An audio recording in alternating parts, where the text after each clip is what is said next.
Hey guys, thanks for coming. So we have with us today two speakers. One is going to be Mr. Rayess, who's the co-founder of Venturepact. Venturepact is essentially a startup that connects developers to entrepreneurs, and especially in the social sector. We also have Mr. Berkman, who's one of the co-founders of Dorm Room Fund. He's actually a senior right now here at Penn, so you can ask him a lot of questions, unless he's not cool with it. Yeah.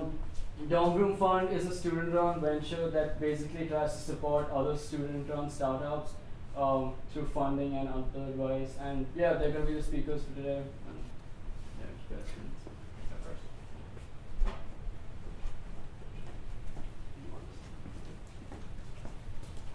All right, hi everyone.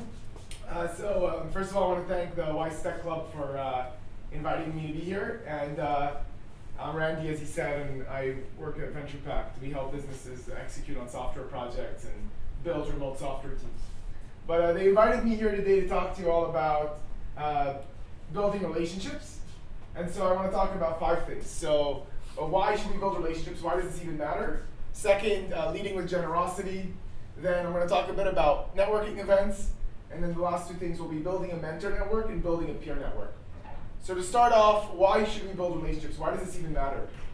And really, if you think about any role that you will have in the future, or anything that you're doing today, you're always going to do something as part of a team or with other people. So if you're a freelancer, you're going to work with a client. If you're an employee, you have a manager, you have a team, and you might have people that work under you. And so everything is going to be done with and through other people. So if you know how to build great relationships, then you can do that better. Why should you network? Because that's why should you build relationships? Because you're always going to be working with people, and you're always going to have to build relationships. So how do you build relationships? And the key is to lead with generosity. And this is something that Adam Grant, who's a professor actually at Wharton, that brings forward the whole concept of give and take and lead by giving. And Keith Ferrazzi also has that same statement of lead with generosity. So definitely recommend reading those books by Adam Grant on give and take, and by Keith Ferrazzi on Never Eat Alone and Who's Got Your Back. But talk in more detail about this concept of lead with generosity. Just as an example, the idea of leading with generosity is when you first meet someone, your goal and the only thing you're thinking about is how can I help that person? What questions do I have? What challenges do they have? And just kind of learn about those challenges. And you see, you're kind of thinking, can I brainstorm with this person to think about a solution? Do I have experience that's relevant to this person that's going to help them solve that problem? Or are there people I know that can better direct them and help them out? So I can give you a great example. So a couple of years ago, a friend of a friend was moving to New York, and I got introduced to her. She wanted to meet people in New York City. She's never been there, and she wanted to look for a job. And I met up with her because I was introduced to her, and I then said, okay, cool. I thought she was brilliant, so I introduced her to a couple of friends, and I introduced her to a couple of companies to help her kind of get started when she moves to when she's moving to a new city, and that worked out very well. But then after 2 years, we didn't speak as much. Then after 2 years, she kind of comes. She kind of is now looking for a new job, and we meet up again. At that time, we were actually hiring for the specific role that she has experience in. And it was a lot easier for us to convince her to join the company. It was a lot easier for us to convince her to join the company, given that we had built a relationship and had been helpful early on. And so that saved us a lot of time and energy and search costs, able to find someone who fit in really well culturally, we had already met with, and we had a lot of experience. We had already seen her on multiple occasions. So that's an example of how that helps. But I do want to qualify that with, whenever you lead with generosity, you don't want to think that I am helping this person because in the future I expect them to pay me back or expect them to help me. That kind of will be very demoralizing, because most of the time it's not kind of like I help this person out and then after 2 weeks he's going to help me out. It's more like I'm helping them because I want to and I enjoy helping them. So it's a very different perspective that you should have when you help out other people. So the next thing I want to talk about is networking events. So when you go to a networking event, you're going to meet, there's going to be a lot of people at the event, and there's different things that people try to optimize for. Some people try to optimize for the quantity of relationships. Some people try to optimize for the quality of relationships. Some people try to optimize for the number of business cards that they can get. In reality though, if all you have is a person's name and you speak to them for 1 minute and you get some info about them, that's not gonna be that meaningful of a relationship, right? If I know your name and a sentence about you, I can get that on Twitter, so us meeting in person doesn't really make that big of a difference, right? Whereas if you speak with someone and you have a deeper conversation, you talk about specific challenges they're facing, specific things in their life, and you have a 10, 15, 20-minute conversation with them, now you have some depth, now you have some context, something that you can talk to the other person about, and there's more of a relationship in the future that you can fall back on. So that's a much deeper relationship and it's more meaningful. And the next thing is, of course, you get their business card, and most people don't follow up. The reason they don't follow up is because if you go to a networking event, you spend 2 days at this conference, and you're now 2 days behind on work. You have 2 days worth of emails that have come through, 2 days worth of work that you wanted to do that you didn't do. And so the last thing on your mind is, I need to follow up with all those people that I met with. But in reality, if you don't follow up with them, then the whole point of you going to that event is meaningless, because if you were going to build relationships and meet people and you never follow up with them, then you didn't build any relationships. No one knows who everyone's going to forget you and you will forget them, right? Everyone's meeting so many people every day. The people that you speak with for a long time and that you keep in contact with are the people that you're actually going to build a relationship with. So follow up is one thing that I would say probably over 90% of people do not do, which completely kind of it doesn't mean anything to network when you don't follow up.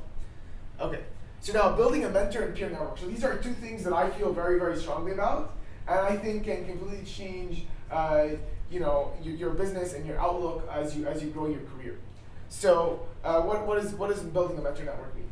A mentor network is basically building a group of people that are seasoned, that are generally older than you are, that have more experience than you do, that have done what you would like to do and what you would like to accomplish, and that can give you advice. So the mentors are people who you feel that will care about you, who want you to succeed, and who will give time, usually once a month or once a quarter, to just talk to you about what you're doing. And that is super powerful, because a mentor network, well, when sometimes mentor network, it's hard to meet at once. Usually you meet with them individually, unless you have a board where you'll meet with them as a group. But you'll meet with them and they'll help give you like a much higher level vision of like, what are you actually working on? What are the problems you're facing? And they're gonna be people who help take you out of the daily grind. When you're in a company, especially in this startup environment, where you're just in this daily grind, and this happens even outside of being an entrepreneur, even as an employee in most companies. And you're just in this daily grind and you lose perspective of the bigger picture. A mentor just asks you like high-level questions and helps you critique what you do on a daily basis, and can give you answers to questions that you usually either don't even ask. You don't even ask those questions, or give you a different perspective. So you always want to speak with mentors. And yes, usually they've run their businesses 10, 20 years ago, so it's not 100% parallel, because the world has changed in the last 10, 20 years. But there's always insights around hiring and people operations and marketing that are always valuable. So you just want to listen to them, listen to their anecdotes, listen to their stories, and take out value. And the last thing is peer networks, building a peer network. A peer network is basically a group of people that are in your shoes. They might not be in the same industry, but they're in the same type of situation. If you're a founder, they're a founder. If you're a mid-level manager, they're a mid-level manager. You're a senior exec, they're a senior exec. And you have a group of people, usually this is done together, you meet as one group. And this is where you share very openly what's going on in your life, in your business, and you can speak about anything. Usually you don't want this to be, you don't want this to be your customers, your suppliers, your business partners. You want this to be people who you trust, people who are close friends, and people who you can be very honest with, right? So if it's a customer, it's a little more complicated. So you want to have everyone be kind of pretty, everyone can be really open, because there's no constraints. And again, the industry is not that as relevant, right? So you could be in technology, and they could be in fashion or media or something else. but as long as there's a lot of similarities between roles, just if you're kind of in the same situation. And so I can give you an example of how peer network was useful. When we, so I was meeting with a group of people that I respect, and we have this peer network, and I was talking, like, what are you guys currently working on? And at that time, we were hiring our first salesperson. So we hadn't hired a salesperson before, and it just so happened that another person on the team had just finished hiring their first salesperson and had done a lot of research on screening and hiring and how the whole process of hiring salespeople. So they were able to just pass that all along, saved us a lot of time and energy, and there's a lot of interesting takeaways that they were able to provide for us. Just in we spoke for like half an hour, and we got all these answers from what they had done, what they had spent hours of research and meeting with different people to get that information. So the value of the peer network is and a lot of it is huge. And a lot of the times you'll be in a setting, and when you're, especially again for entrepreneurs, it's a very kind of lonely environment because you're kind of responsible for employees. If you have investors, your investors, if you have customers, supplier relationships, and then all these other parts of the business. So it's kind of a very tough situation to be in. And you think that a lot of the problems that you face are, only problems that you face, and other people don't have any problems. Whereas when you sit at a table and you realize that a lot of the problems, even though they're in different industries, your peer network had these same problems. So don't, and that gives you a lot of, you're able to think through the problems together and see how they think about it, see how they face those challenges, see how they interpret them and look at them. So I think there's a lot in optimizing your peer network and mentor network that add a lot of value in the future. So that's kind of what I wanted to talk about today, and hope you guys found some value in the talk. Thank you.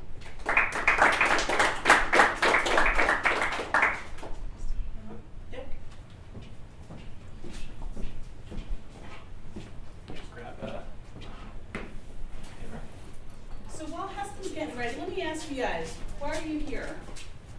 Why are you here? I got an email that seemed interesting. What do you want to learn?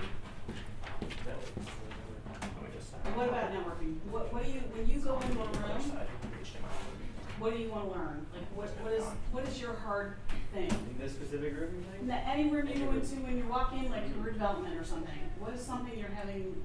Something that I don't know. Yeah, what that you don't know or you're having trouble with. What specifically? Yeah, like what's awkward for you? Oh, okay. I'd say. Because that's what we're here for. Because after Heston talks, we're going to do a simulation for 10, 15 minutes. What is following up, I think. Following up, okay. Yeah. All right, what about you? Maybe, I guess it's kind of a specific question, but That's okay. once you meet people who would be good mentors, how to really network with them and then meet with them and have them actually help you with achieving that stuff. That follows up nicely on what Randy's been talking about. Great. What about you over here, Sally?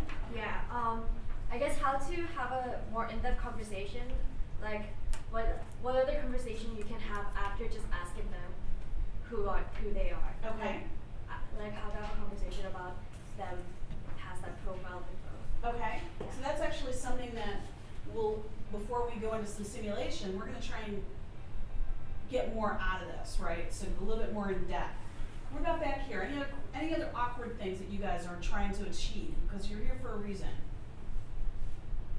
No? Yeah. I can rattle off a bunch. You mentioned before being at networking events and disengaging from someone Yes. is wonderful, but taking too long. Yes. That's a huge one. Yes. I'd also say understanding the boundaries with different kinds of peers or mentors.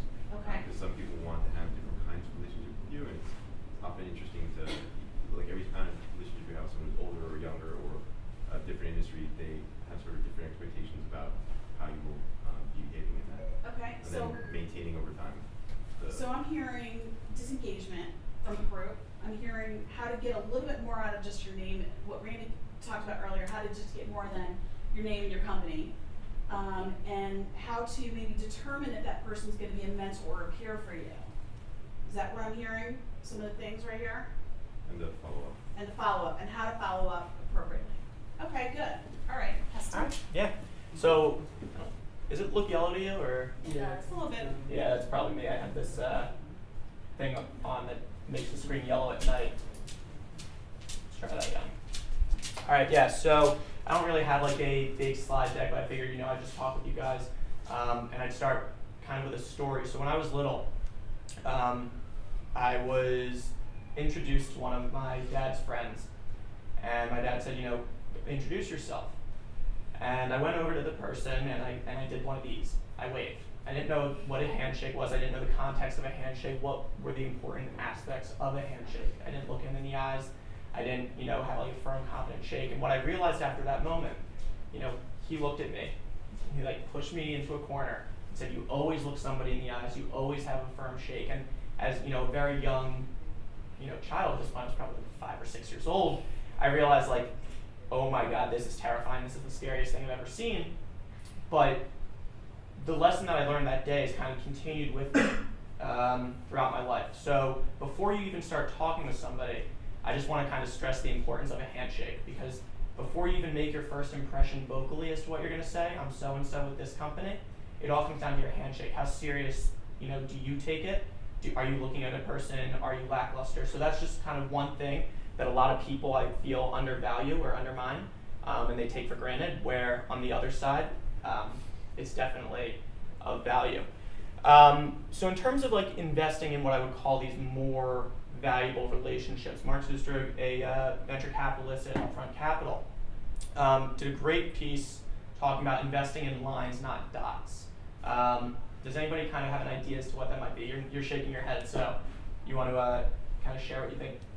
Yeah, it's around what investors want to see, especially, is they want to see the track record. So they don't necessarily care if the first time you see them you're, at 100% or you're sparkling, listening.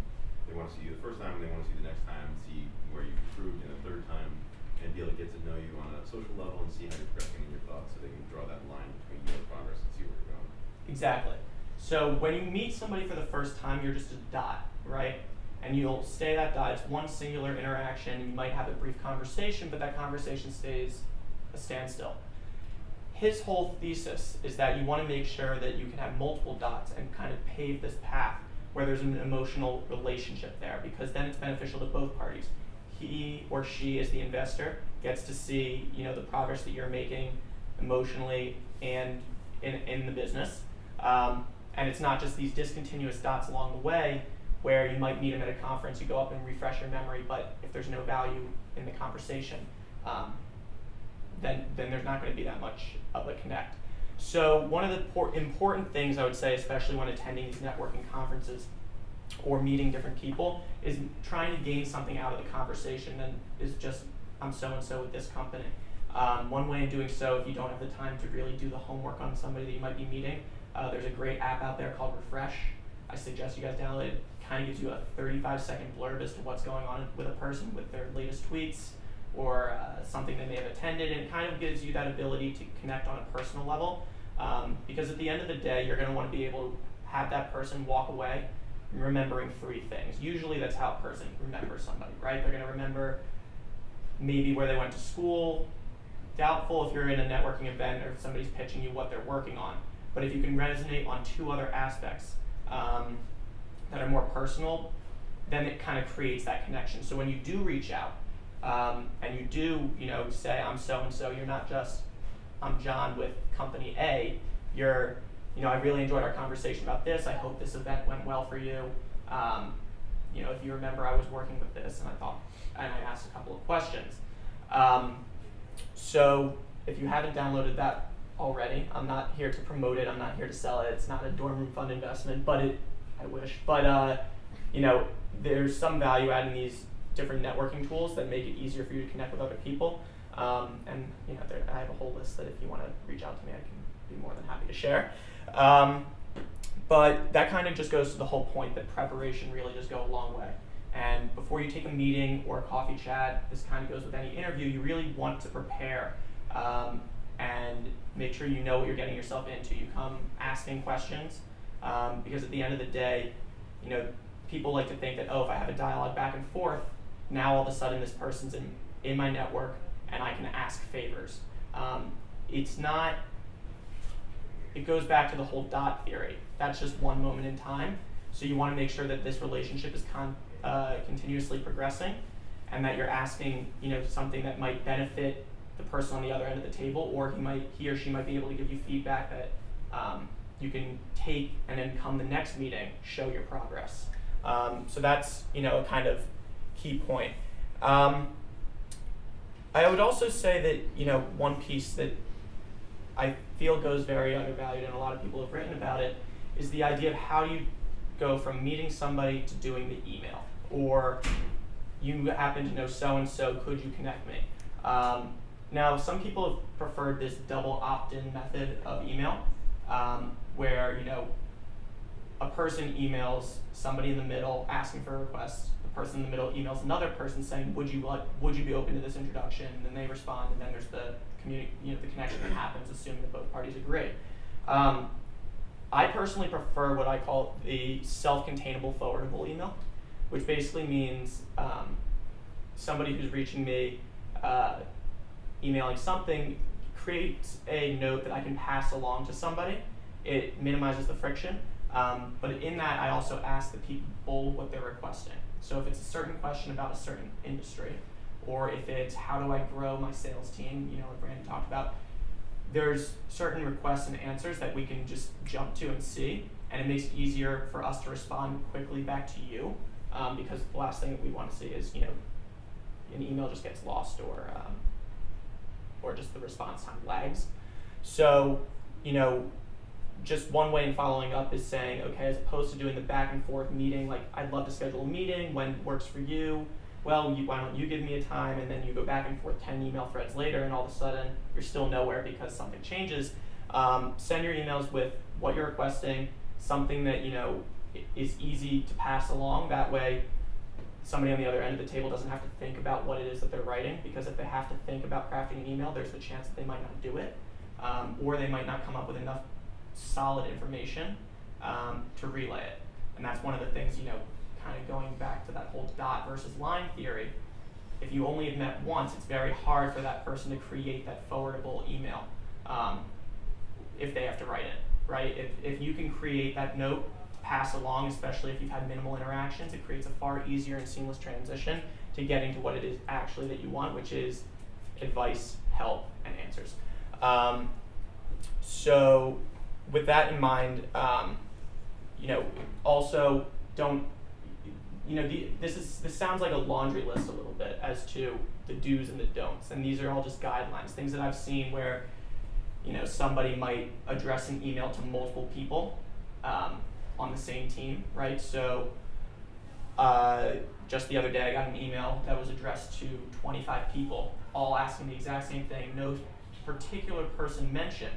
But then all of a sudden, there's a great saying, which is basically like, if you email everybody, you've actually emailed no one, because you're never going to get a response. Then no one knows who's responded to you and whatnot. So always craft a tailored note, cater to one specific person. That way they know it's for them, they can respond to you. And also, you never want to have that awkward interaction where you see, oh, this person emailed me the exact same requests, because as we know, especially on campus, the world is small. So that is, just something you can also do in your email interactions that makes things smoother. And also, this is just like not even a shameless ass plug, but please, when you're emailing and somebody may create that introduction, which is great, right? Oftentimes people like to be more friendly than not, and they will help, especially in the student entrepreneur sector. Move people to BCC when they make an email, right? So is everybody familiar with this concept? The idea of once you create an introduction, you close the loop and move somebody out of it. That way, the person who may have created an introduction is not there getting spammed 10 emails as to when you guys are meeting. It's just a common courtesy that no one ever taught you in a lot of classes, but it was just something that I kind of learned along the way. And from the other end of the table, it is life-changing. But anyway, those were just like some bullet points that I wanted to get at in terms of just how you continue that step after meeting somebody in person. But I'm really here to answer questions that you might have. I could go on and on about value and all that. So any questions?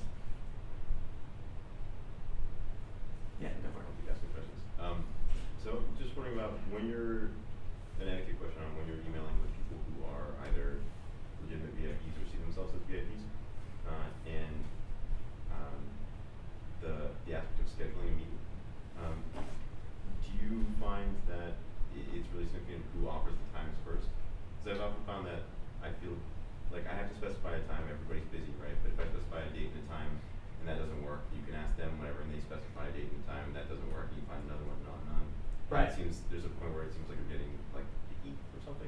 Yeah, so, you know, like I said earlier, when you send that initial email saying I'd love to grab coffee or whatever, here are 3 times that work for me. In the event that somebody responds saying, unfortunately, these 3 times don't work, they're almost always going to counter with a time that works for them.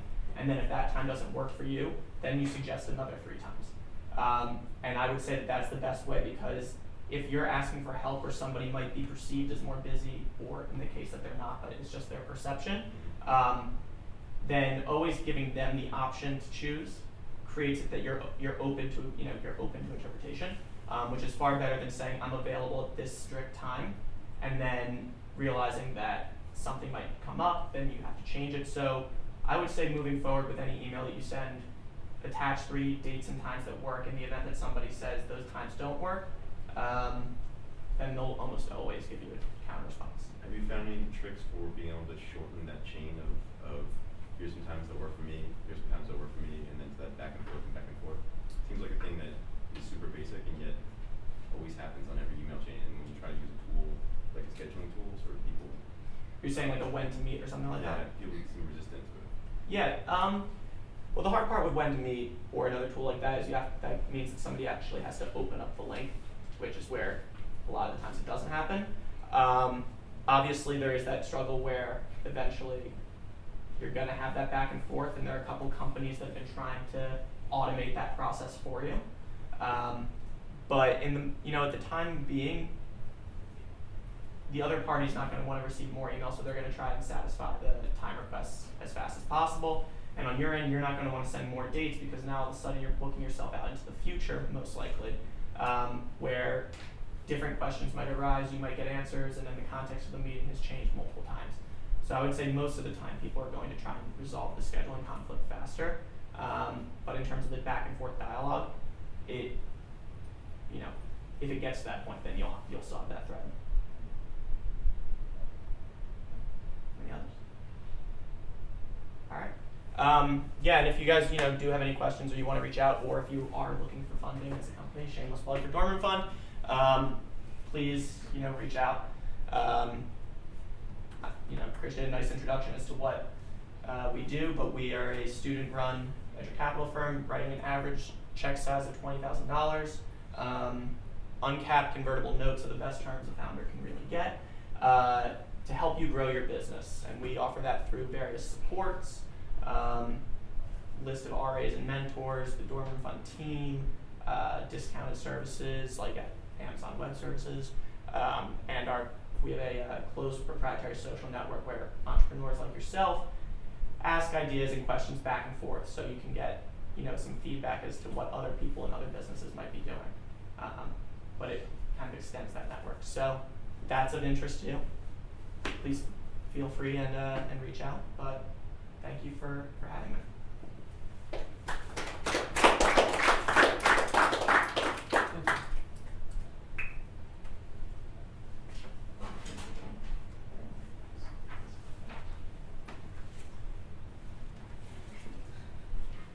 It's interesting how many days of flight hours. Have one. It's interesting how many of the points of flight